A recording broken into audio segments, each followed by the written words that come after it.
Hello students, welcome everyone, channel welcome সকলকে। আমরা মাধ্যমিক পরীক্ষার্থীদের জন্য এই বিটিএ টেস্ট পেপার সলভ করছিলাম। এর আগের ক্লাসে আমরা 549 পাতার যে ম্যাথের কোশ্চেন ছিল সেটা সলভ করেছি। আজকের ক্লাসে আমরা 574, তার পরবর্তী যে পেজটা আছে 574 পাতার ম্যাথের কোশ্চেন সলভ করব। প্রত্যেকদিন আমাদের নতুন ক্লাস পাবলিশ করা হয়। আমাদের ক্লাস তোমাদের ভালো লাগলে অবশ্যই ভিডিওগুলো লাইক করবে, চ্যানেল সাবস্ক্রাইব করবে, নোটিফিকেশন অন করবে, ঠিক আছে? মাধ্যমিক পরীক্ষার্থীর জন্য তোমাদের গণিত বই সম্পূর্ণরূপে সলভ করা আছে আমাদের চ্যানেলের প্লেলিস্টে। গণিত বইয়ের সম্পূর্ণ সলিউশন পেয়ে যাবে চ্যাপ্টার ওয়াইজ। রায় মাটির প্রশ্নবিত্ত সলভ করা আছে, এবিটিএ আমরা সলভ করছি। এরপরে পর্ষদের টেস্ট পেপার বের হবে, পর্ষদের টেস্ট পেপার আমরা সলভ করে দেবো। আচ্ছা, সালের কোশ্চেন 2017 সাল থেকে প্রত্যেকটা সালের কোশ্চেনের সলিউশন করে দেওয়া আছে ম্যাথের, ঠিক আছে? এছাড়া ক্লাস 9, ক্লাস 11 এবং ক্লাস 12 ম্যাথের সলিউশন সম্পূর্ণরূপে তোমাদের বইয়ের যে সলিউশন, সম্পূর্ণ সলিউশন আমরা চ্যানেলের প্লেলিস্টে পেয়ে যাবে, ঠিক আছে? শুরু করবো আমাদের আজকের ক্লাস 574 পাতার একের দাগের 1 থেকে। এবং বলে রাখি যে প্রত্যেক দিন আমরা যেমন যে সমস্ত স্টুডেন্টরা আমাদের সাপোর্ট করছে তাদের কিছু জনের নাম আমরা নিয়ে থাকি চ্যানেলের মাঝে এবং তাদের ধন্যবাদ জানাই। আজকেও আমরা সেই রকম কিছু স্টুডেন্টের নাম নেব এবং তাদের ধন্যবাদ জানাবো। দেখতে হবে তাহলে কোন কোন স্টুডেন্টের নাম আসে আজকে। আর আজকের ক্লাসটাও শুরু করছি, দেখতে থাকো। একের দাগের একেরটা কি বলেছে? একের দাগের একের বলেছে x square plus b x plus c সমীকরণের বীজদ্বয় সমান হলে কোন কন্ডিশনটা হবে? তাহলে সমীকরণ এ x square plus b x plus c is equal to 0, একদমই সহজ কোশ্চেন। এটার বীজদ্বয় যখন সমান হয় কখন হয়? নিরূপক থিওরিগুলো বলছি দেখো।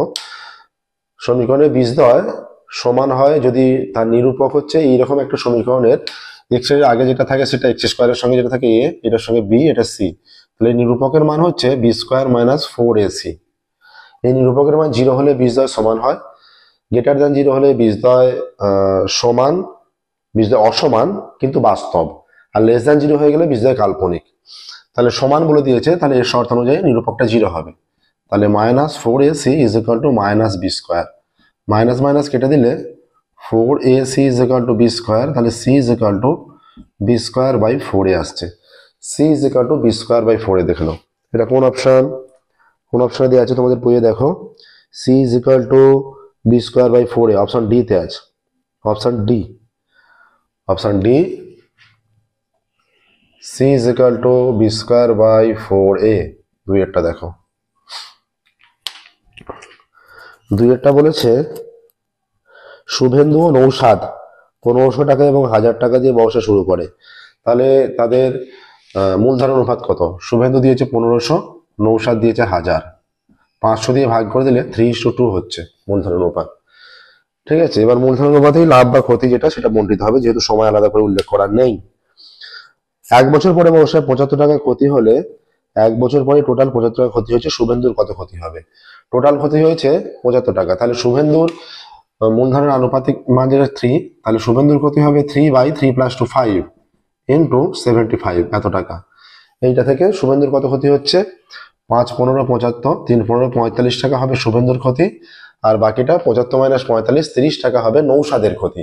এখানে চেয়েছে শুভেন্দুর কত ক্ষতি হবে, তার মানে শুভেন্দুর ক্ষতি হচ্ছে 45 টাকা, তাই তো? 45 টাকা। কোন অপশনে আছে এটা? শুভেন্দুর ক্ষতি 45 টাকা। অপশন এ তে আছে 45 টাকা। তাহলে অপশন এ 45 টাকা।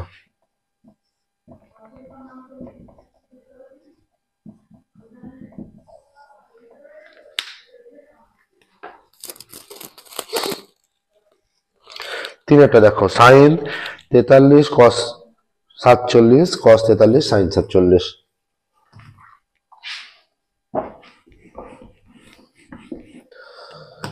সম্পূর্ণটাকে হয় 43 ডিগ্রিতে নিয়ে চলে যাও বা সম্পূর্ণটাকে 47 ডিগ্রিতে নিয়ে চলে যাও, যে কোনো একটাতে রাখো। সাইন 43 কস 47 প্লাস কস 43 সাইন 47। এটা ক্লাস 11 এর হিসাবে যদি আমরা করি, সাইন a প্লাস বি সূত্র আছে, সেটা ডাইরেক্ট সূত্র পড়ে যেত sine a cos B cos sine B sine a plus B. Sine a plus B মানে সাইন 43 প্লাস 47 90 ডিগ্রি হয়ে যাচ্ছে, একবারে মান 1 হয়ে যেত। কিন্তু ক্লাস 11 এর সূত্র আমরা প্রয়োগ করতে পারবো না। এখানে মান হবে এই আমরা 43 ডিগ্রিতে যদি পুরোটা রেখে দিই, 47ও কেউ চাইলে নিয়ে যেতে পারো। এটা কস 47টাকে আমরা 90 - 43 হিসাবে ঘুরিয়ে লিখতে পারি, আর এটা cos 43, পুরো অ্যাঙ্গেলটাকে সেম রাখতে হবে। আর এই 47টাকে আমরা 90 মাইনাস 43 নিয়ে নিচ্ছি। তাহলে sin 43 cos 90 minus theta sin theta, এটাও sin 43, cos 43 sin 90 minus theta cos 43। তাহলে এটা হচ্ছে sin square 43 plus cos square 43। তাহলে 43টাকে যদি থিটা ভাবো, sin square theta plus cos square theta 1। ঠিক আছে, এটা ক্লাস 11 এর হিসাব হলে এটা ডাইরেক্ট ফর্মুলা পড়ে যেত sin a প্লাস b, মানে এইভাবে হয়ে যেত sin 43। সেটা তোমরা ক্লাস 11-এ উঠলেই 10 এর পর 11 এর প্রথমে ত্রিকোণমিতি যখন পাঠ করবে দেখবে এই সূত্র পেয়ে যাবে, sin a plus b is equal two sin 90 is equal two 1। sin a plus b এর formula sin a cos b plus cos a sin b, sin a plus b এর ফর্মুলা। ঠিক আছে, তাহলে 1 অ্যান্সার আসছে। যেভাবেই করি আমরা 1 অপশনে আছে, অপশন বি 1, অপশন বি 1। 4-এরটা দেখো, 4-এর বলেছে এবি ও সিডি দুটি সমান্তরাল জ্যায়ের প্রত্যেকটি দৈর্ঘ্য 16 সেমি। এবি ও সিডি দুটি সমান্তরাল জ্যা,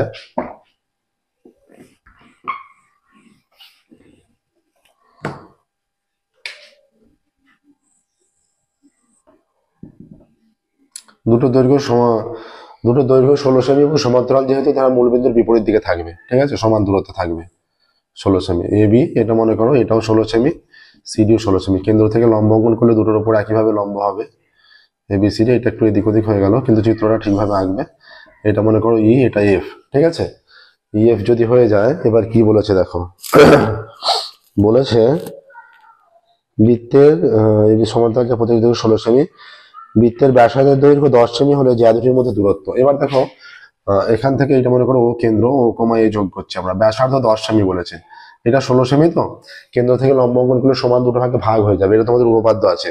বৃত্তের কেন্দ্রগামী কোনো রেখা কোনো জ্যায়ের উপর লম্ব হলে সেই জ্যাটি সমদ্বিখণ্ডিত হয়।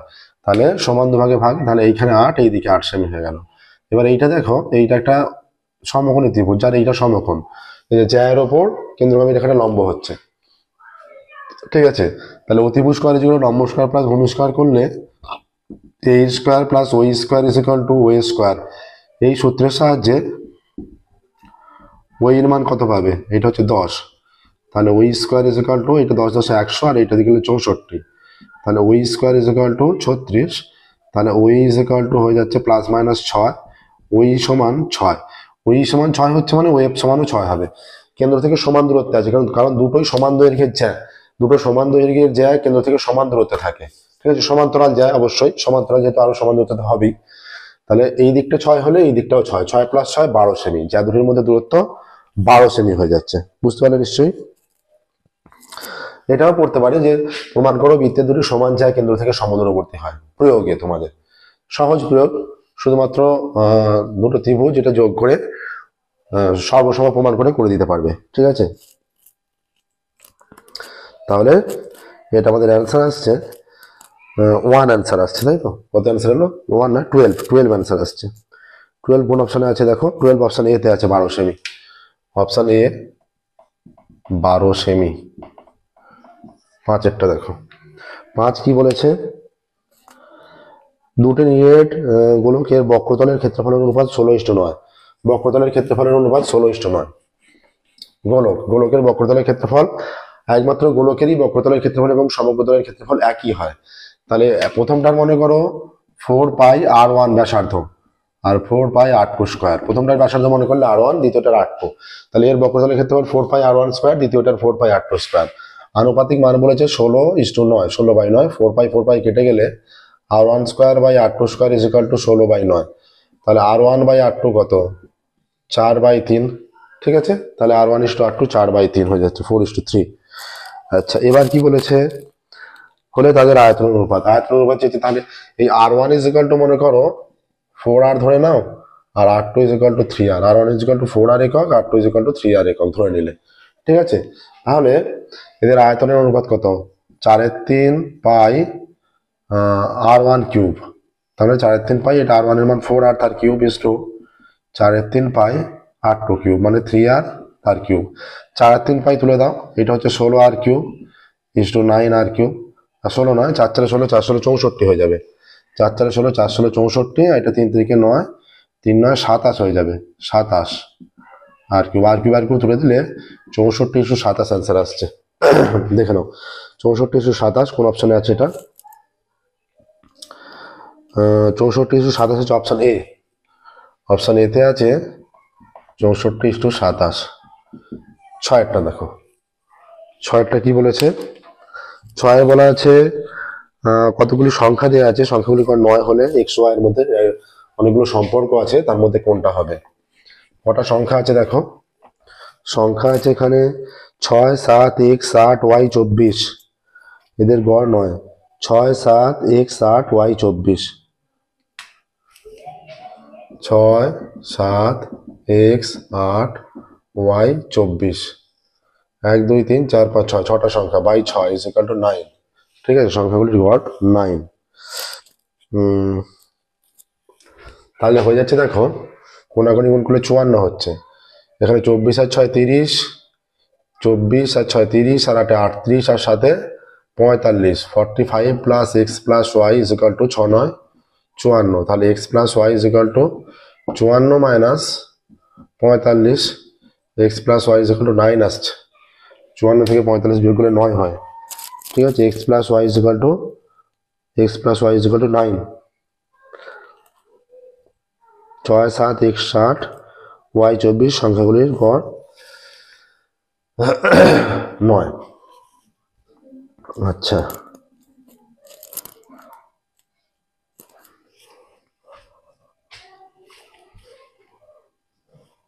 চব্বিশ আর 6 30, 30 আর 8 38, 24 আর 6 30, 30 আর 8 38, 38 আর 7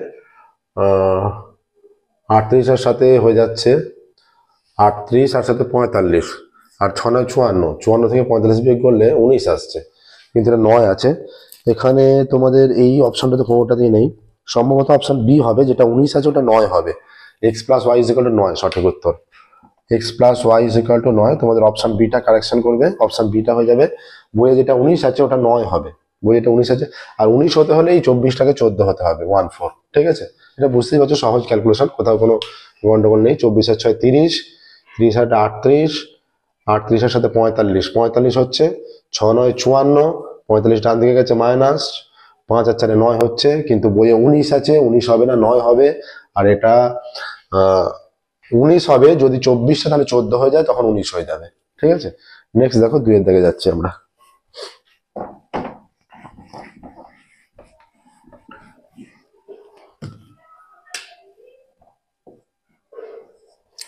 দুইয়ের দিকে নয় 1-1টা।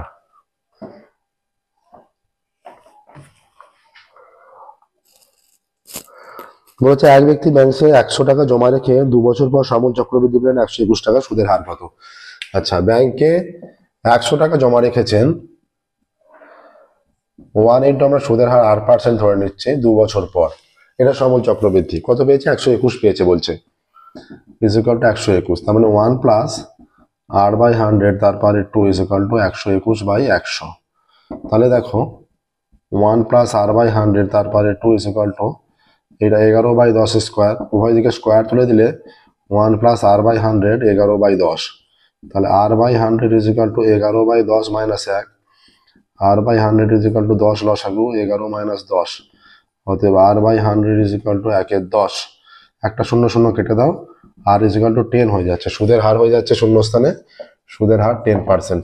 ঠিক আছে, সুদের হার হয়ে যাচ্ছে 10%। দেখো সুদের হার 10% হয়ে যাচ্ছে,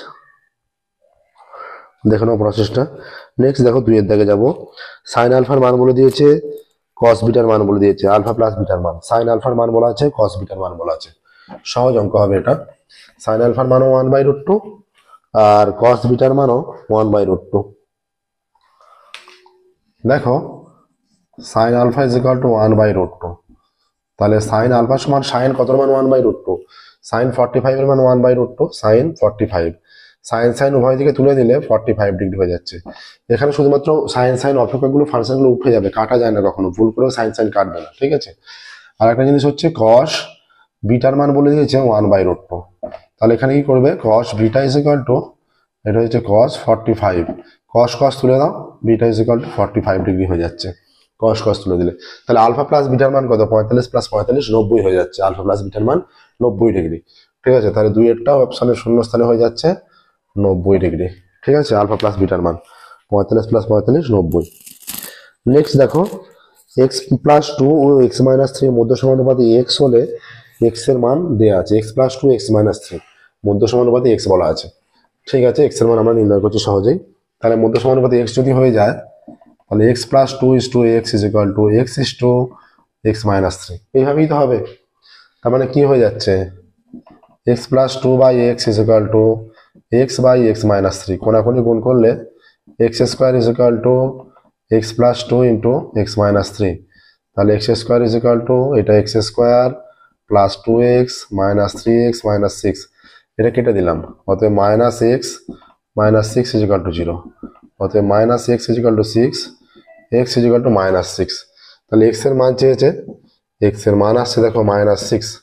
এটা সমানুপাতি হওয়ার সহজ নিয়ম। ঠিক আছে, মধ্য সমানুপাতি হওয়ার। নেক্সট দেখো, তাহলে এক্স এর মান এলো আমাদের মাইনাস সিক্স। আচ্ছা, চারেরটা দেখো, কোনো একটু সমকোণী সমদ্বিবাহু ত্রিভুজের সমান বাহুদ্বয়ের প্রত্যেকটির 4√2 সেমি হলে অতিভুজের দৈর্ঘ্য কত? ঠিক আছে, দেখো একটা সমকোণী সমদ্বিবাহু ত্রিভুজ, তার মানে সমকোণী ত্রিভুজের সবচেয়ে বড় বাহু যেটা হয় সেটা অতিভুজ, বাকি দুটো বাহু সমান বলেছে, সেই কারণে এটা সমদ্বিবাহু। এটা তো সমকোণের সঙ্গে সমান হতে পারে না, কারণ এইটা 90 ডিগ্রি, এর সঙ্গে যদি কোনোটা সমান হয় তাহলে এর বিপরীত বাহু বিপরীত কোণ 90 ডিগ্রি, তাহলে তারও বিপরীত কোণ 90 ডিগ্রি হতে হবে। 90 দুটো কোণের সমস্যা 180 হয়ে যাচ্ছে, তৃতীয় কোণটা 0 তো হতে পারে না, সেই কারণে অতিভুজের সঙ্গে কোনো কোণ সমান হতে পারে না, অতিভুজের সঙ্গে কোনো বাহু সমান হতে পারে না। কারণ কি, আবার একবার বলছি, এর বিপরীত কোণ 90 ডিগ্রি, তাহলে এর সমান যদি কোনো বাহু হয়, এইটা যদি হয় তারও বিপরীত কোণ 90 ডিগ্রি হতে হচ্ছে, তাহলে দুটো কোণের সমষ্টি 180 হয়ে যাচ্ছে। ত্রিভুজে আমরা জানি ত্রিভুজে তিনটে কোণের সমষ্টি 180 হয়, তাহলে তৃতীয় একটা কোণ তো 0 ডিগ্রি হতে পারে না কখনো, তাই অতিভুজের সঙ্গে সমান হওয়া সম্ভব নয়। বাকি দুটো সমান, তার মানে এইটা আর এইটা সমান, এদের দৈর্ঘ্য 4√2 করে, 4√2 সেমি করে, এইটা মনে করো এক্স। তাহলে আমরা কি জানি, অতিভুজ স্কোয়ার ইজ ইকুয়াল টু লম্ব স্কোয়ার প্লাস ভূমি square, x square is equal two 4√2 তার স্কোয়ার, 4√2 তার স্কোয়ার। তাহলে x square is equal two কত হচ্ছে? 4 4 16, 16 দুগুণে 32, 4 4 16, 16 দুগুণে 32। X square is equal to 64, root করলে x is equal to plus minus 8, x is equal to পজিটিভটা গ্রাহ্য। তাহলে বলেছে অতিভুজের দৈর্ঘ্য বা অতিভুজের দৈর্ঘ্য ড্যাশ সেমি, শূন্যস্থানে হবে সেমি লেখা আছে, তাহলে অতিভুজের দৈর্ঘ্য হবে শূন্যস্থানে 8 সেমি। ঠিক আছে, নেক্সট দেখো পাঁচেরটা, এই যে ক্যালকুলেশন দেখে নাও, 8 সেমি আসছে। ঠিক আছে,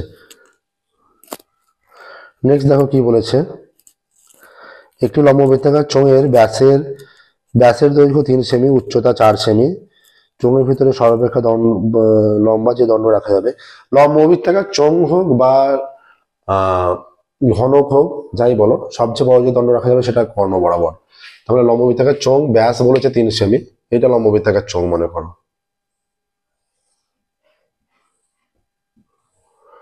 ব্যাস মানে এইটা 3 সেমি, উচ্চতা বলে দিয়েছে 4 সেমি, এইটা তার মানে এইটা হচ্ছে কর্ণ বরাবর যে দণ্ড রাখা যাবে সেটাই সবচেয়ে বড় দণ্ড হবে। আর এইটা যে আমরা যদি এ বি সি নাম দিই, এটা তো লম্ব, এরা মিলে একটা ত্রিভুজ উৎপন্ন করছে, যেটা এইটা অতিভুজ। তাহলে যে দণ্ড রাখা যাবে সেটা তার দৈর্ঘ্য যদি এবি হয়, সেটা দৈর্ঘ্য কত হবে? AB square is equal to, এটা লম্ব এটা ভূমি যদি ভাবি, AC square plus BC square. তাহলে AB square is equal to এটা 4 স্কোয়ার প্লাস 3 স্কোয়ার, তাহলে এবি স্কোয়ার 16 প্লাস 9, তাহলে AB square is equal to 16 আর 9 25, AB is equal to plus minus 5, AB সমান 5 সেমি হয়ে যাচ্ছে, 5 সেমি। সর্বাপেক্ষা বড় যে দণ্ড রাখা যাবে তার দৈর্ঘ্য ড্যাশ সেমি, 5 সেমি, শূন্যস্থানে 5 হবে। ঠিক আছে, নেক্সট দেখো, x1 x2 x3 dot dot xn এর গড় x বার হলে x1 x2 xn এর গড় কত হবে? দেখো আমরা সহজে প্রমাণ করে দিচ্ছি এটা।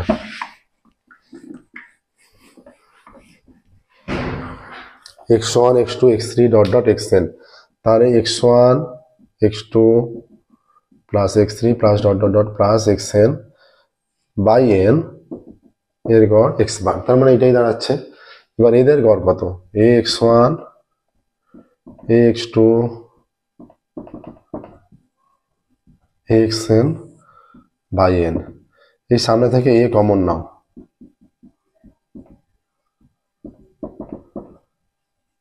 X n by n is equal to a, এটার মান দেখো এখানে আছে, এই পুরোটার মান হচ্ছে এক্স বার, তাহলে এক্স বার অ্যান্সার আসছে শূন্যস্থানে, এদের গড় হয়ে যাচ্ছে এ এক্স বার। দেখো না প্রসেসটা, এ এক্স বার উত্তর আসছে, প্রসেসটা দেখো ভালো করে।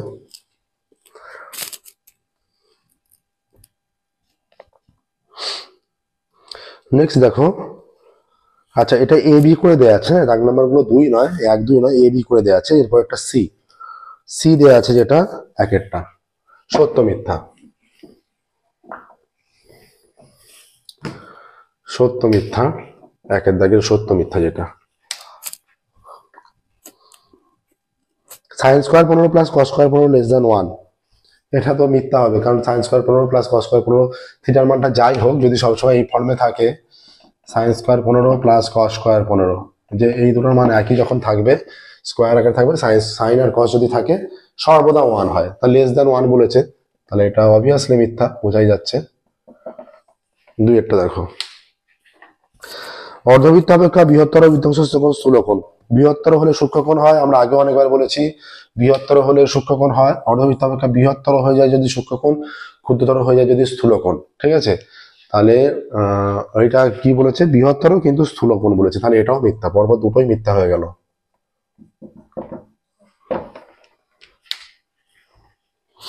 নেক্সট দেখো, এবার বলেছে যে ব্যক্তি টাকা ধার করেন তাকে অধমর্ণ বলা হয়, এটা সত্য দিয়েছে, যে ব্যক্তি টাকা ধার করেন তাকে অধমর্ণ, আর যে ব্যক্তি টাকা ধার দেন তাকে উত্তমর্ণ বলা হয়, এটা সত্য। এগুলো তোমরা এই তথ্যটা তোমার সরল সুদ গসের চ্যাপ্টারের প্রথম দিকে যে থিওরি বিষয়গুলো একটু পড়বে ওইখানে পেয়ে যাবে, ঠিক আছে। আচ্ছা, চারেরটা, একটি ঘনকের প্রতি ধারের দৈর্ঘ্য দ্বিগুণ করলে ঘনকের আয়তন প্রথম ঘনকের 4 গুণ হবে। ঘনকের বাহু মনে করো এ একক, তখন আয়তন এ কিউব ঘন একক, ঘনকের প্রতি ধারকে দ্বিগুণ করা হলো, এটা 2a হয়ে গেল, তাহলে তখন আয়তন কত, 2a তার কিউব ঘন একক, মানে 8 এ কিউব ঘন একক হয়ে যাচ্ছে। প্রথমে এ কিউব ছিল, তারপরে 8 এ কিউব, মানে 8 গুণ হয়ে গেল, 8 গুণ, কিন্তু দেওয়া আছে 4 গুণ হবে, তাহলে যে তথ্য দেওয়া আছে সেটা মিথ্যা, ঠিক আছে, যে তথ্য বলা আছে সেটা মিথ্যা, ঠিক আছে। এবার দেখো, এবার কি বলেছে, পাঁচেরটা সত্য মিথ্যা, পাঁচেরটা সত্য মিথ্যা, পাঁচেরটা বলা আছে যে এক্স প্রপোর্শনাল জেড এবং ওয়াই প্রপোর্শনাল জেড হলে এক্স ওয়াই প্রপোর্শনাল জেড হবে, তাহলে X proportional Z Y proportional Z হলে এক্স ওয়াই প্রপোর্শনাল জেড, যৌগিক ভেদের সূত্র থেকে আমরা অনায়াসে এটা বলতে পারি, এটা একদমই সত্য দেওয়া আছে, ঠিক আছে। আচ্ছা,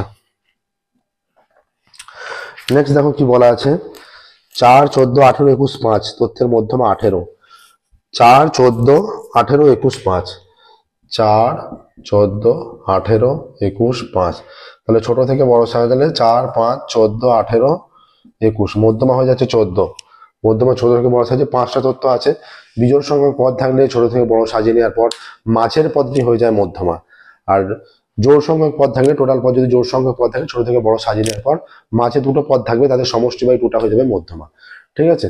তাহলে এখানে মাঝের পদ 14, এটাই মধ্যমা। আচ্ছা, তাহলে কিন্তু মধ্যমা কত বলা আছে 18, তাহলে যে তথ্য দেওয়া আছে সেটা মিথ্যা। 1 নম্বরের কোশ্চেন গুলো কমপ্লিট হলো, এবার দেখো আমরা 2 নম্বরে যাবো, 2 নম্বর করে 2 নম্বরের কোশ্চেন গুলো, মানে 2 নম্বর করে যেগুলো আছে সেগুলো সলভ করবো।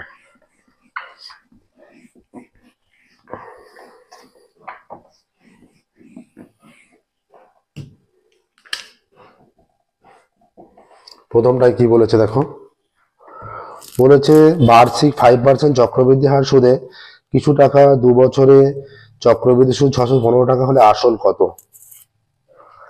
ধরি আসল পি টাকা,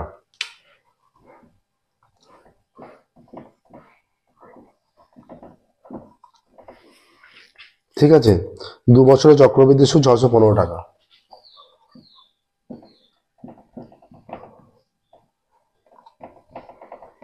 দু বছরে চক্রবৃদ্ধি সুদ 615 টাকা, সুদের হার কত 5%, সুদের হার 5%, সময় সমান 2 বছর, সময় 2 বছর, ঠিক আছে। অতএব 5% সুদের হারে বা চক্রবৃদ্ধি সুদের হারে 2 বছরের পি টাকার সমূল চক্রবৃদ্ধি পি ইন্টু 1 প্লাস R/100 তারপরে 2 এত টাকা।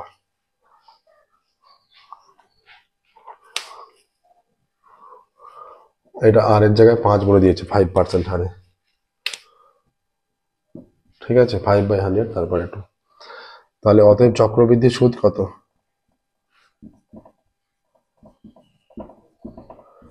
পি ইন্টু 1 প্লাস 5/100 তারপরে 2 মাইনাস পি টাকা, ঠিক আছে। অতএব শর্তানুসারে পি ইন্টু 1 প্লাস 5/100 তারপরে 2 মাইনাস পি ইকুয়াল টু 615 হয়ে যাচ্ছে। এখান থেকে পি কমন নাও সম্পূর্ণটা থেকে, এটা হয়ে যাবে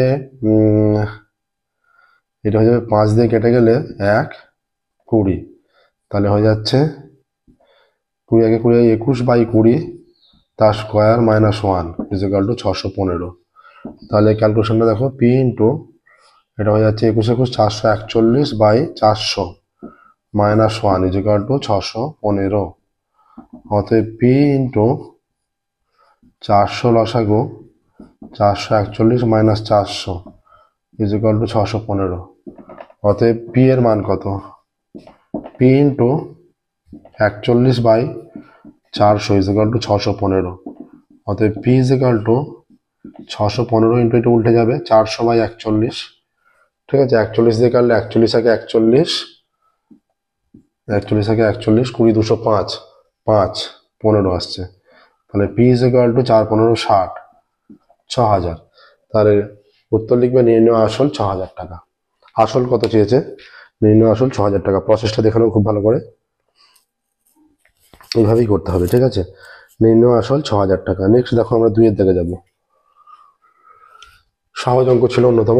স্টেটমেন্টটা অবশ্যই লিখবে, যেটা আমরা বলে দিলাম, লিখলাম না কিন্তু বলে দিলাম যে নির্ণয় আসল ছিল 6000 টাকা, এটা অবশ্যই উল্লেখ করবে। 2 এরটা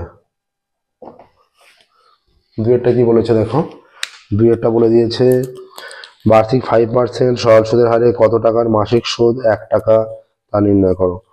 বার্ষিক 5%, তাহলে সুদের হার 5%, সুদের হার 5%। আচ্ছা, 1 মাসের সুদ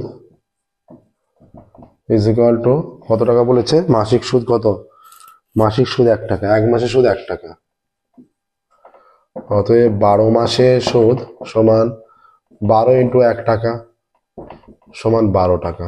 অতএব 1 বছরের সুদ কত? সমান 12 টাকা। অতএব সময় কত? 1 বছর। তাহলে কত টাকার ধরে নিয়েছে? ধরে নিচ্ছি আমরা, বলছে ধরি আসল সমান, ধরি আসল ইজ ইকুয়াল টু পি টাকা, ঠিক আছে। অতএব শর্তানুসারে এই যে সুদটা আমরা একটা পেয়েছি, আবার দেখো, আবার পি টাকার 5% সুদের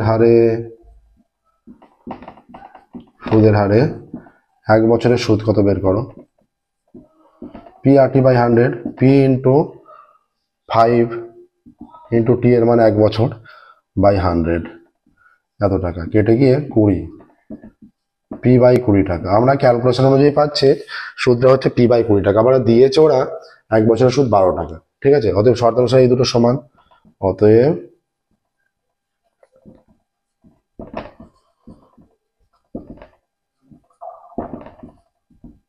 কুড়ি ইন্টু 12 240। এক্ষেত্রে নির্ণয় আসল, এটাও অ্যান্সার লিখবে। নির্ণয় প্রসেস হচ্ছে এইটাই, দেখে নাও। নির্ণয় আসল 240 টাকা, নির্ণয় আসল 240 টাকা, ঠিক আছে, দেখে নাও। নেক্সট দেখো আমরা 3 এর দিকে যাব। তাহলে আসল বেরোলো 240 টাকা। 3 এর দিকেটা দেখো, স্টেটমেন্ট অবশ্যই লিখবে, উত্তরটা অবশ্যই লিখবে, যেটা আমরা বলে দিচ্ছি। এটা আমরা লিখলাম না উত্তরটা, সেই উত্তরটা কিন্তু অবশ্যই লিখবে যে এক্ষেত্রে নির্ণয় আসল 240 টাকা। 3 এর দিকেটা বলছে 11°15' কোণটির বৃত্তীয় মান কত? আচ্ছা, 11°15' ইজ ইকুয়াল টু 11° প্লাস কত ডিগ্রি হবে? এই যে 15 মিনিট, 15 মিনিট মানে কত ডিগ্রি হবে? এই যে 15 minute is equal two 15/60 is equal two 1/4 degree, তাই তো? তার মানে এইটা লিখলে পাশে এটা উল্লেখ করলে লিখবে এইটা 11.14 হয়ে যাচ্ছে, এটা সমান এত ডিগ্রি, এটা উল্লেখ করে তাহলে এটা হয়ে যাচ্ছে 4 × 44 45/4 ডিগ্রি। ঠিক আছে, হলো ইকুয়েশনটা করলে। এবার লিখবে আমরা জানি 180 is equal to pi radian, 1 degree is equal to pi radian by 180, আর 45/4 ইজ ইকুয়াল টু এটা পাই রেডিয়ান বাই 180 ইন্টু 45/4। ঠিক আছে, তাহলে এইটা কেটে যাবে, 45 দিয়ে 4 হয়ে যাচ্ছে, এটা পাই রেডিয়ান বাই 4 × 4 = 16। তাহলে লিখবে 11°15' is equal to pi radian by 16। এর 11°15' বৃত্তীয় মান পাই রেডিয়ান বাই 16। উত্তর লিখবে অবশ্যই উত্তর লিখবে 11°15' বৃত্তীয় মান পাই রেডিয়ান বাই 16। উত্তরটা আমরা লিখছি না যদিও, উত্তর অবশ্যই লিখবে 11°15' বৃত্তীয় মান পাই রেডিয়ান বাই 16। নেক্সট দেখো 4টায় যাব। প্রত্যেকটা অঙ্কের উত্তর লেখা অবশ্যই বাঞ্ছনীয়।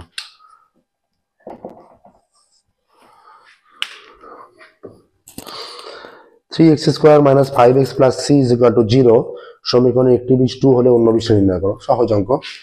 3x square minus 5x plus c, 3x square minus 5x plus c is equal to 0 সমীকরণের একটি বীজ c, অতএব না একটি বীজ c নয়, 3x square minus 5x plus c সমীকরণের একটি বীজ 2।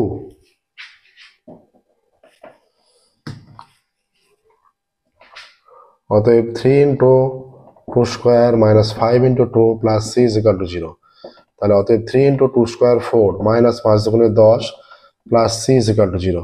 তাহলে হয়ে যাচ্ছে 3 × 4 12 minus 10 plus c is equal to 0, বা 2 plus c is equal to 0। অতএব c ইজ ইকুয়াল টু -2। আচ্ছা, c এর মান কি বলেছে? অপরবীজ চেয়েছে, তাই তো? c এর মান সমীকরণে বসালে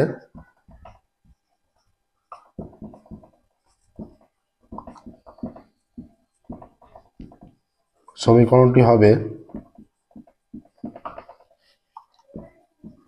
3x square minus 5x minus 2 is equal to 0। তাহলে 3x square minus 6x plus x minus 2 is equal to 0। Middle factor করছি দেখো, বা 3x কমন নিলে x মাইনাস 2 প্লাস 1 কমন নিলে x minus 2 is equal to 0। অতএব x minus 2 into 3x plus 1 is equal to 0। অতএব x minus 2 কে 0 করছি, তাহলে একটা বীজ 2 বলেইছে। আবার 3x প্লাস 1 সমান 0, বা 3x ইজ ইকুয়াল টু -1, বা x ইজ ইকুয়াল টু -1/3। অতএব উত্তর লিখবে অপর বীজটি হবে -1/3। অপর বীজটি হবে -1/3। ঠিক আছে, দেখে নাও প্রসেসটা।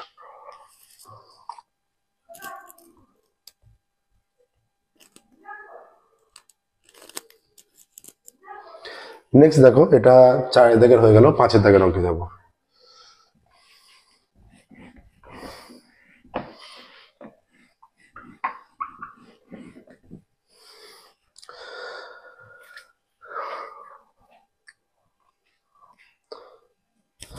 দেখো, অনেকদিন হয়ে গেল আমরা ইউটিউব জার্নি স্টার্ট করেছি, তো অনেক স্টুডেন্ট আছে যারা আমাদের সাপোর্ট করে চলেছে, এবং প্রত্যেক ক্লাসে আমরা কিছু স্টুডেন্টের নাম নিই এবং তাদের ধন্যবাদ জানাই, প্রশংসা করি। আজকেও আমরা সেরকম কিছু স্টুডেন্টের নাম নেবো যারা আমাদের বিভিন্নভাবে সাপোর্ট করে চলেছে, বিশেষ করে বিভিন্ন সাজেশনের মাধ্যমে। আজকের ক্লাসে যাদের নাম নেব, বিভিন্ন সাজেশনের মাধ্যমে যারা সাপোর্ট করে চলেছে, সেই সমস্ত স্টুডেন্টদের মধ্যে অন্যতম হলো যারা বিশেষভাবে সাজেশনের মাধ্যমে সাপোর্ট করে চলেছে। আমরা ধন্যবাদ জানাই স্পন্দন বর্মন, ধন্যবাদ জানাই সম্বর্তক সোম, ঋষান কোলে, শিবম কোলে, মৃগাঙ্ক সিনহা, এদের অনেক অনেক ধন্যবাদ। তোমরা ভবিষ্যতেও আমাদের বিভিন্ন সাজেশনের মাধ্যমে, বিভিন্ন কমেন্টের মাধ্যমে আমাদের পাশে থাকো, এটাই কামনা করি। ওকে, তো একসাথে আরো অনেক স্টুডেন্ট আছে, সবার নাম নেওয়া সম্ভব না, আমরা পরবর্তী অন্য ক্লাসে আরো অনেক স্টুডেন্টের নাম নিতে থাকবো। ওকে, ক্লাসে ফিরছি। দেখো 5 দাগেরটা, 5 দাগের কি বলছে, ওয়াই এক্স এর বর্গমূলের সঙ্গে সরল ভেদে আছে। Y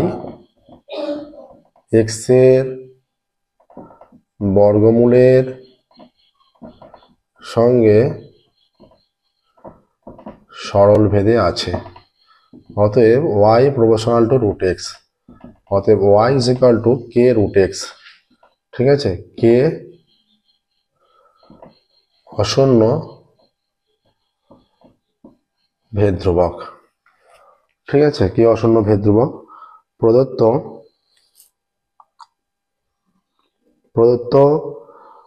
Y is equal two 9 যখন এক্স ইজ ইকুয়াল টু 9।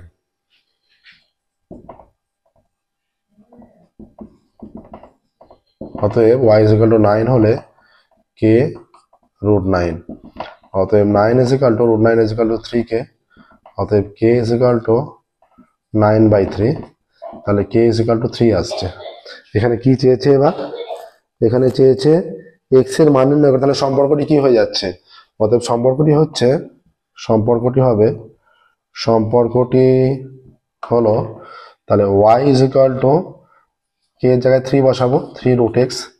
এবার বলেছে এক্স এর মান নির্ণয় করো যখন ওয়াই ইজ ইকুয়াল টু 6, অতএব ওয়াই, এরপর এখানে করছি দেখো, অতএব ওয়াই ইজ ইকুয়াল টু 6 হলে কি হবে, ওয়াই ইজ ইকুয়াল টু 6 হলে এইখানে পুট করব এইটায়, 6 is equal to 3 root x, অতএব root x is equal to 6/3, বা root x is equal to 6/3 অতএব x is equal to 2 square 4 লিখবে। ওয়াই ইজ ইকুয়াল টু 6 হলে এক্স এর মান 4, এটা উত্তর লিখবে। উত্তর অবশ্যই লিখবে যে ওয়াই ইজ ইকুয়াল টু 6 হলে এক্স এর মান 4। দেখো এটা ভেদের অঙ্ক, ওয়াই ইজ ইকুয়াল টু 6 হলে এক্স এর মান 4। প্রসেসটা দেখে নাও ভালো করে, ভ্যারিয়েশন ভেদের অঙ্ক। নেক্সট দেখো 6টায় যাব।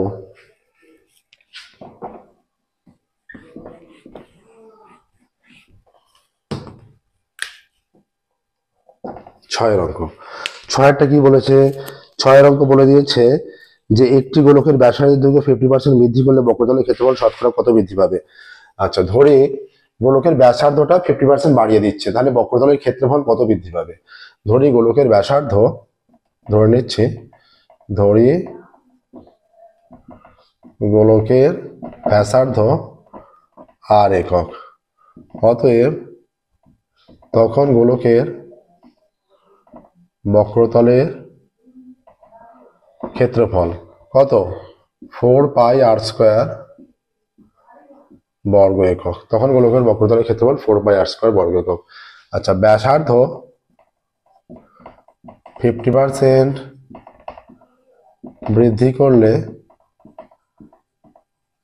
ব্যাসার্ধ হবে, ব্যাসার্ধ 50% বৃদ্ধি করলে ব্যাসার্ধ হবে কতটা, আর আগে ছিল প্লাস, যেটু বাড়ছে সেটা যোগ হবে, যেটু বাড়ছে আর ইন্টু 50/100 এত একক, এটা কেটে গেলে 1 2 আর প্লাস এটা r/2 এত একক হয়ে যাচ্ছে। 2 লসাগু 2r প্লাস r একক, 3r/2 একক আসছে। অতএব তখন গোলকের বক্রতলের ক্ষেত্রফল কত হবে, তখন গোলকের বক্রতলের ক্ষেত্রফল কত হচ্ছে 4πr², 4π তখন r এর মান হচ্ছে এইটা, 3r/2 তার স্কোয়ার এত বর্গ একক। এটা সিম্পলিফাই করলে 4π ইন্টু এটা 9r²/4 বর্গ একক, 4 4 কেটে দাও, হয়ে যাচ্ছে 9πr² বর্গ একক।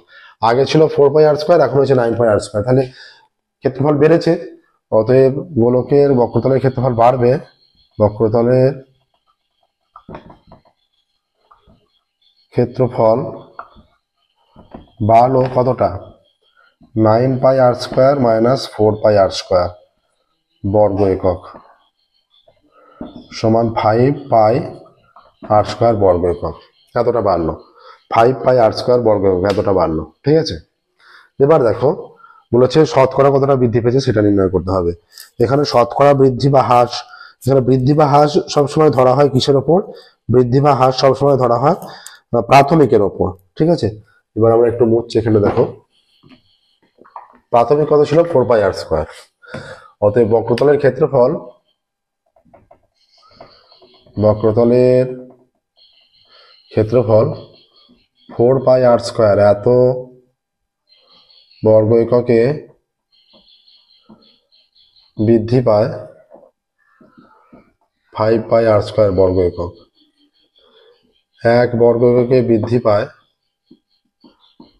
5πr²/4πr² বর্গ একক, এটা কেটে গেল 5/4। আর 100 বর্গ এককে বৃদ্ধি পায়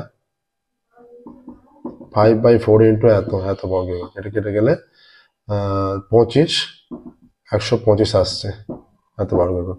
তাহলে শতকরা হারে যখন লিখবে বা লিখতে হবে, লিখে দিতে পারো যে ক্ষেত্রফল, বক্রতলের ক্ষেত্রফল বৃদ্ধি পাবে 125%। অতএব এইভাবে উত্তর লিখবে প্রত্যেকটা অঙ্কের।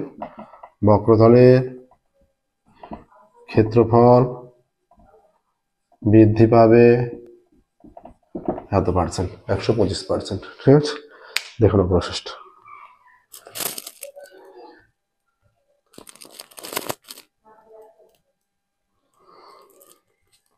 নেক্সট দেখো কি বলেছে, 7-এরটা। একটি গোলকের ব্যাসার্ধ R1, একটি লম্ববৃত্তাকার চোঙের ব্যাসার্ধ R এবং উচ্চতা 2r, উহাদের ঘনফলের সমান হলে R:r, এটা R হবে। ঠিক আছে, দেখো 7-এরটা।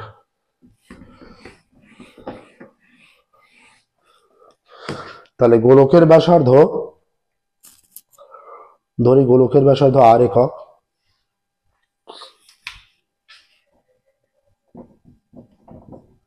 ধরি গোলকের ব্যাসার্ধ ইজ ইকুয়াল টু R একক। অতএব গোলকের উভয়ের ঘনফল বা আয়তন সমান, ঘনফল মানে আয়তন, হ্যাঁ, গোলকের আয়তন 4/3 πr³ ঘন একক, 4/3 πr³ ঘন একক। ঠিক আছে, এবার দেখো বলছে যে লম্ববৃত্তাকার চোঙের ব্যাসার্ধ R এবং উচ্চতা 2r,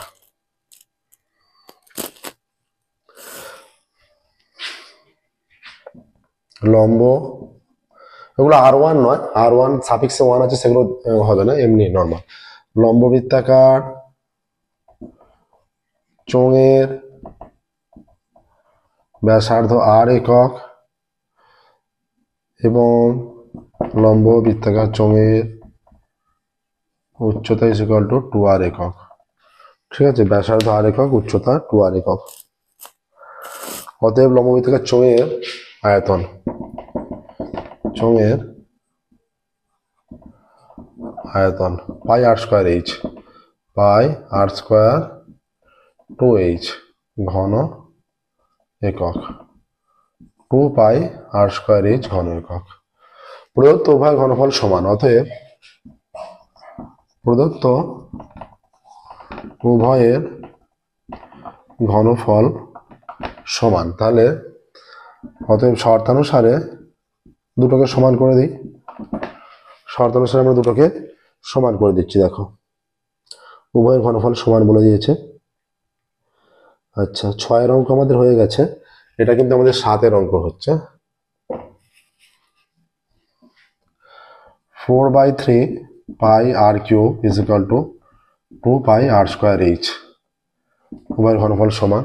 উভয় দিক দিয়ে আমরা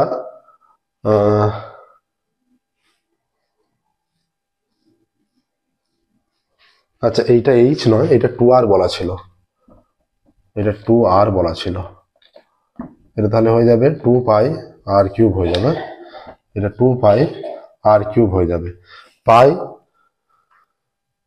হয়ে যাচ্ছে 2π যদি উভয় দিক দিয়ে তুলে দিই, এইখানে হয়ে যাচ্ছে। অতএব 2/3 r³ is equal two r³। অতএব r³ বাই স্মল r³ হয়ে যাচ্ছে, এর সঙ্গে 2 গুণ আকারে আছে, 2টা তাহলে নিচে আর 3টা উপরে হবে। ঠিক আছে, তাহলে অতএব r/r কত হচ্ছে, এইখানে 3, ভেতরে 3, 3, আর এখানে 3, ভেতরে 2, অতএব r ইজ ইকুয়াল টু 3/3, তার মানে পাওয়ার 1/3, না এটা মানে পাওয়ার 1/3, ঠিক আছে, ঘনমূল হয়ে যাচ্ছে, এটা ঘনমূল হয়ে যাচ্ছে, ঠিক আছে।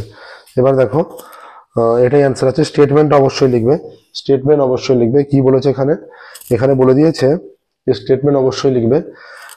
এখানে বলে দিয়েছে যে r এর আর অনুপাত্রীর মান লেখো, r অনুপাত্রীর মান। অতএব উত্তর লিখবে r অনুপাত্রীর মান, r অনুপাত্রীর মান যে এত এত, যে r অনুপাত্রীর মান, অতএব r অনুপাতের মান 3 3, এটা 3 2, এইটা ঠিক আছে, অনুপাতের মান এইটা। দেখানো প্রসেসটা। নেক্সট দেখো 8 দাগের অঙ্কে যাচ্ছি। এবার 8 দাগের অঙ্ক কি বলেছে দেখো।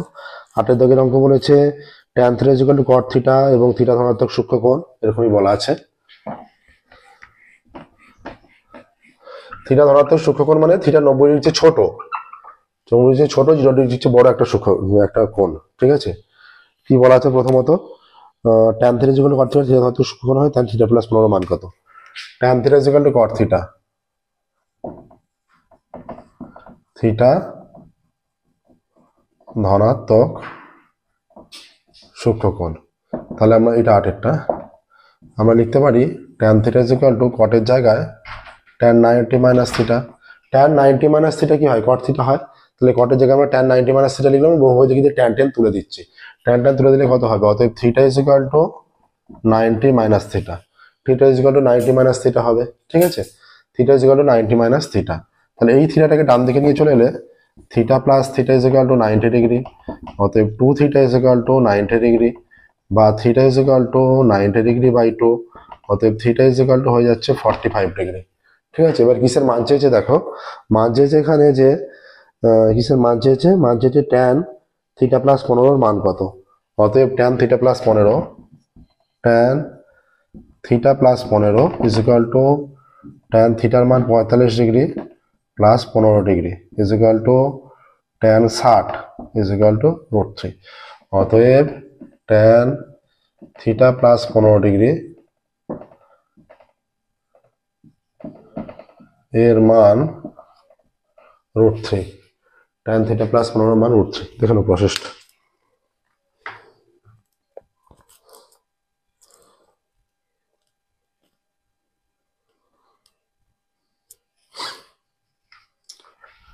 এবার দেখো 9 অঙ্কে যাচ্ছি আমরা সরাসরি।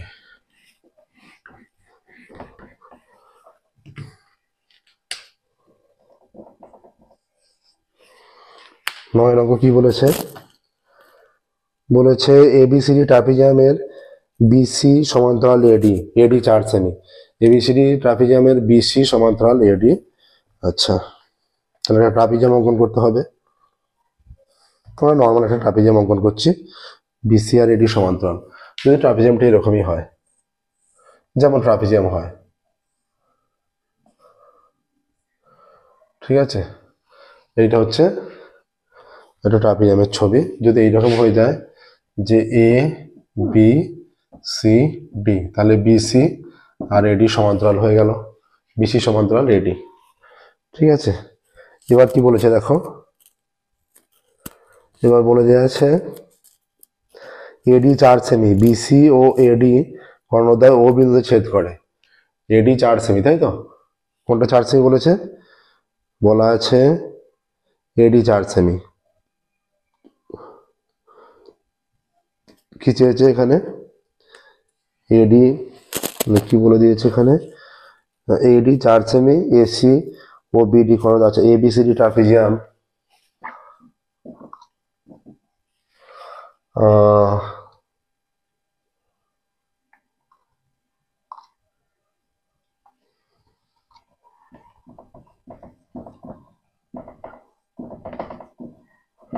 ABCD ট্রাপিজিয়ামের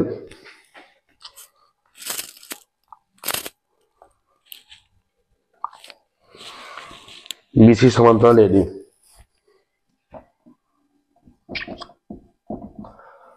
নামটা এইভাবে দাও।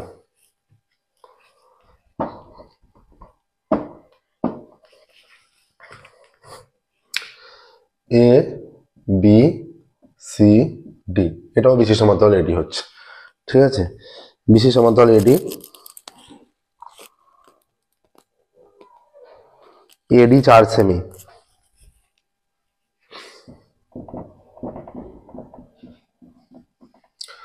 এটা 4 বলেছে। ঠিক আছে, এডি 4 সেমি। আচ্ছা,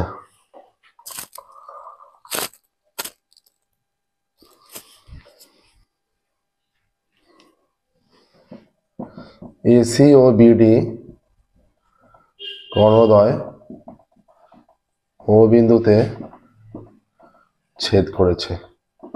এটা তোমরা অবশ্যই প্রত্যেকটা চিত্র যখন দেখবে, এই শুধু এই চিত্র বলে নয়, যে কোনো চিত্র যখন অঙ্কন করবে স্কেল, পেন্সিল, কম্পাস, যার ক্ষেত্রে যেটা ব্যবহার্য সেগুলো নিয়ে অঙ্কন করবে। ঠিক আছে, পেন্সিল অবশ্যই ইউজ করবে, স্কেল পেন্সিল অবশ্যই ইউজ করবে, বৃত্ত হলে কম্পাসও লাগবে। ঠিক আছে, আচ্ছা, ও বিন্দুতে ছেদ করেছে, এসি ও বিডি কর্ণদ্বয় ও বিন্দুতে ছেদ করেছে, এটা লিখেছো, তার মানে এটা ও। ঠিক আছে, কর্ণটা ও বিন্দুতে ছেদ করেছে। আচ্ছা, এবার বলা আছে এবং পারো প্রদত্ত এও বাই ও সি, আবার A O by O C is equal to, কি বলা আছে, D O by O B is equal to half, D O by O B is equal to half, এটা। ঠিক আছে,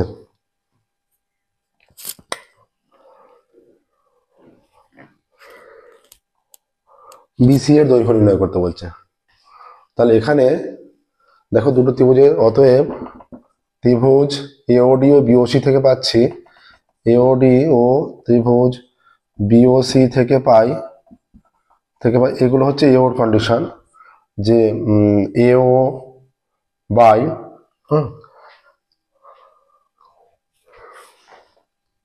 এও, এখানে আছে এও ডি, তাই তো, তাহলে এও বিওসির কন্ডিশন নিচে আছে, এও বাই ও বি, আর আমরা যদি এ ও বি আর সিওডি নিয়ে নিই, এও বি আর সিওডি নিলে তাহলে ওই দিকটা বেরোচ্ছে, তাহলে এই দুটো নিতে হবে, এও বাই ও সি সমান ডিও বাই ও বি, এই দুটো আমরা পাচ্ছি সমান হাফ, সমান হাফ। অতএব অবশিষ্ট A D by B C is equal to half হবে। এডির মানটা 4 সেমি প্রয়োগ করে দাও, B C is equal to half, কোনাকুনি গুণ করলে বিসি ইজ ইকুয়াল টু 4 দুগুণে 8। অ্যান্সার লিখবে বিসি বাহুর দৈর্ঘ্য 8 সেমি। কি চেয়েছে এখানে, চেয়েছে বিসি এর দৈর্ঘ্য নির্ণয় করো, বিসি এর দৈর্ঘ্য 8 সেমি, এটা উত্তর লিখবে। নেক্সট দেখো 9 এর হয়ে গেল, 10 এরটা যাব।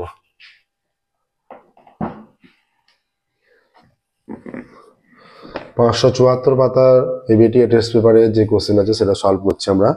আপাতত 36 নম্বর সলভ করবো, যে 1 নম্বর এবং 2 নম্বর মিলিয়ে টোটাল যে কোশ্চেন আছে সেগুলো সলভ করবো। 9 দাগের হয়ে গেল, 10 দাগেরটা। 10 দাগের বলছে যে ও কেন্দ্রবৃত্তের পি কিউ জায়ের দৈর্ঘ্য 8 সেমি এবং ও বিন্দু থেকে জায়ের দূরত্ব 2.1 সেমি। কম্পাস নিয়ে, স্কেল পেন্সিল কম্পাস নিয়ে বৃত্তাঙ্কন করবে। ও কেন্দ্রবৃত্তের পি কিউ জায়ের দৈর্ঘ্য, এটা পি কিউ, ও কেন্দ্রবৃত্ত, এটা পি কিউ জায়ের দৈর্ঘ্য কত বলেছে, ও কেন্দ্রবৃত্তে পি কিউ জায়ের দৈর্ঘ্য 4 সেমি, ও বিন্দু থেকে পি কিউ এর দূরত্ব 2.1, এটা দূরত্ব মানে লম্ব দূরত্ব, পি কিউ এটা আর মনে করো, এটা যোগ করে দিতে হবে। আচ্ছা, ও কেন্দ্রীয় বৃত্তে পি কিউ জায়ের দৈর্ঘ্য 4 সেমি। ঠিক আছে, ও বিন্দু থেকে পি কিউ জায়ের দূরত্ব ইজ ইকুয়াল টু 2.1 সেমি, অর্থাৎ ওয়ার ইজ ইকুয়াল টু 2.1 সেমি। এখানে দূরত্ব বলতে লম্ব দূরত্ব বোঝাবে। ঠিক আছে, দূরত্ব বলতে এখানে লম্ব দূরত্ব বোঝাবে। আবার O R perpendicular to P Q, O R perpendicular to Q. এবার মূলবিন্দুগামী কোনো রেখা কোনো জায়ের উপর লম্ব হলে সেই জায়গাটি সমদ্বিখণ্ডিত হয়, এটা জানো তোমরা, এটা তোমাদের উপপাদ্য আছে। ঠিক আছে, অতএব P R is equal to R Q is equal to পুরোটা 4 সেমি, 4/2 সেমি সমান 2 সেমি। ঠিক আছে, P R is equal to R Q is equal to 4/2 সেমি ইজ ইকুয়াল টু 2 সেমি। তাহলে এইটা 2 হয়ে যাচ্ছে, আর এইটা ও আর 2.1। বৃত্তের ব্যাসার্ধ চেয়েছে নিশ্চয়ই। কি চেয়েছে দেখো, বলছে বৃত্তের ব্যাসের দৈর্ঘ্য কত। অতএব যেহেতু এটা লম্ব হয়, কেন্দ্রগামী রেখাটা জ্যায়ের উপর লম্ব, অতএব ত্রিভুজ পি ও আর সমকোণী ত্রিভুজ থেকে পাই, সমকোণী ত্রিভুজ থেকে পাই কি পাবো আমরা, OP square is equal to O R square plus P R square. তাহলে OP square is equal to O R কত, 2.1 স্কোয়ার প্লাস 2 স্কোয়ার। তাহলে OP square is equal to 4.41 plus 4, অতএব OP square is equal to 8.41। অতএব OP is equal to plus minus 2.9, অতএব OP is equal two 2.9। অতএব বৃত্তের ব্যাসার্ধ 2.9 semi, অতএব বৃত্তের ব্যাস is equal to 2 into 2.9 semi is equal two 5.8 semi. দেখো এটাই অ্যান্সার, 5.8 সেমি অ্যান্সার আসছে। দেখে নাও প্রসেসটা।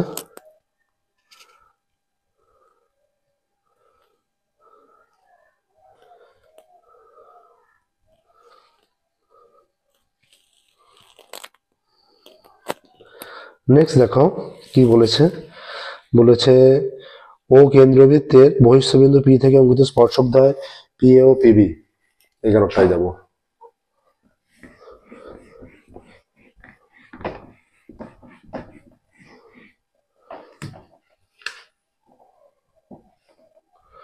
এটা ও কেন্দ্রবৃত্ত, বহিঃস্থবিন্দু পি থেকে স্পর্শকদ্বয় পি এ, এটা পি এ আর পিবি, এইটা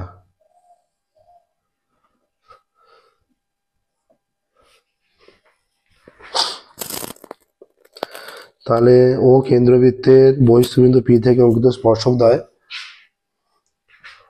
ও কেন্দ্রীয় বৃত্তের বহিস্থ বিন্দু পি থেকে অঙ্কিত স্পর্শকদ্বয় পি এ ও পিবি। ঠিক আছে, বৃত্তকে ও বি বিন্দুতে স্পর্শ করেছে বলতে পারো, বৃত্তকে এ ও বি বিন্দুতে স্পর্শ করে। ঠিক আছে, এ ও বি বিন্দুতে স্পর্শ করে।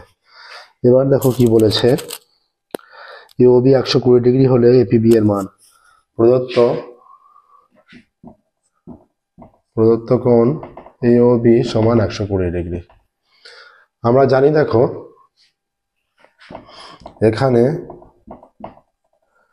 আমরা জানি, এটা তোমাদের একটা উপপাদ্য আছে, সেই উপপাদ্যের স্টেটমেন্ট অনুযায়ী আমরা জানি এই দুটো স্পর্শক দুটো দৈর্ঘ্য সমান হয় এবং তারা কেন্দ্রে সমান কোণ উৎপন্ন করে, তাই তো? সেটা আমরা কিভাবে প্রমাণ করি, এই দুটো ত্রিভুজ সর্বসম প্রমাণ করে প্রমাণ করি, তাই তো? অতএব আমরা জানি এখানে ত্রিভুজ এ ও পি সর্বসম ত্রিভুজ বি ও পি, কারণ এইটা ব্যাসার্ধ, এইটা ব্যাসার্ধ, এইটা সাধারণ বাহু, আর এই কোণগুলো 90 ডিগ্রি করে, তাই তো? ব্যাসার্ধ স্পর্শক 90 ডিগ্রি কোণ করে। আচ্ছা, অতএব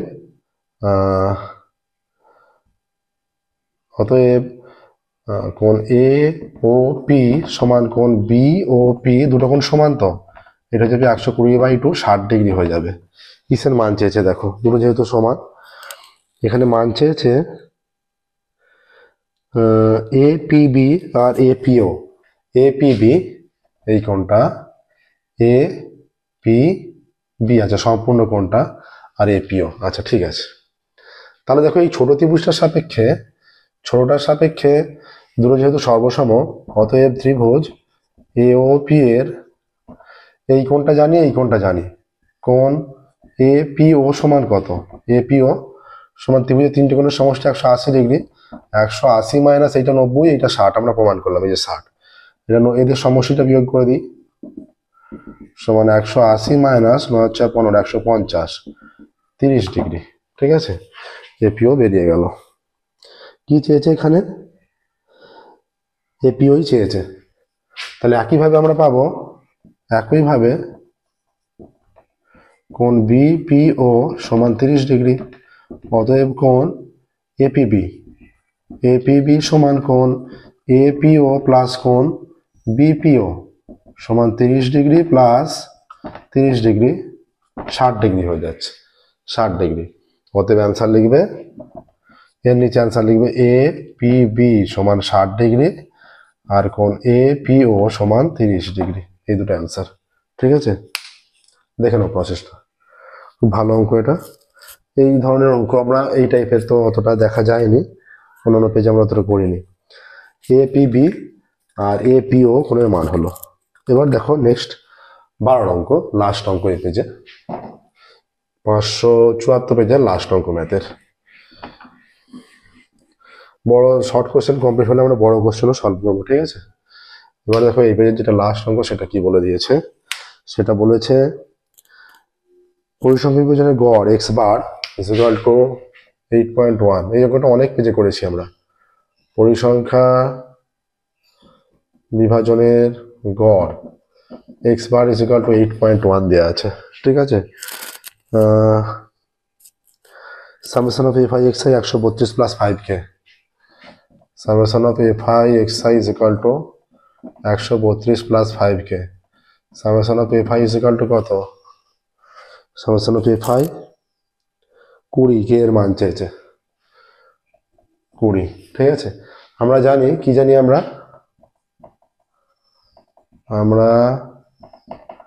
জানি X bar is equal to summation of F I X I by summation of F I. 8.1 is equal to 132 plus 5k by 20। এটা গুণ করলে 132 plus 5k is equal to 8.1 into 20। দশমিক উঠে গেলে 10, 10 দুগুণে 20, 2। অতএব 5k ইজ ইকুয়াল টু, এটা গুণ করলে 162 হয়ে যাচ্ছে, মাইনাস 132, বা 5k ইজ ইকুয়াল টু 30 হয়ে যাচ্ছে। অতএব k is equal to 30 by 5। অতএব k ইজ ইকুয়াল টু হয়ে যাচ্ছে 6। ঠিক আছে, k এর মান হয়ে যাচ্ছে 6। দেখে নাও, k এর মান হয়ে যাচ্ছে 6। k এর মান নির্ণয় করো। শেষে স্টেটমেন্ট লিখবে, উত্তর লিখবে k এর মান 6। স্টেটমেন্ট লিখবে অবশ্যই, উত্তরটা অবশ্যই লিখবে যে k এর মান 6। ঠিক আছে, দেখো এর সাথে সাথে আমাদের এই পেজটা কমপ্লিট হলো, এই পেজের শর্ট কোশ্চেন।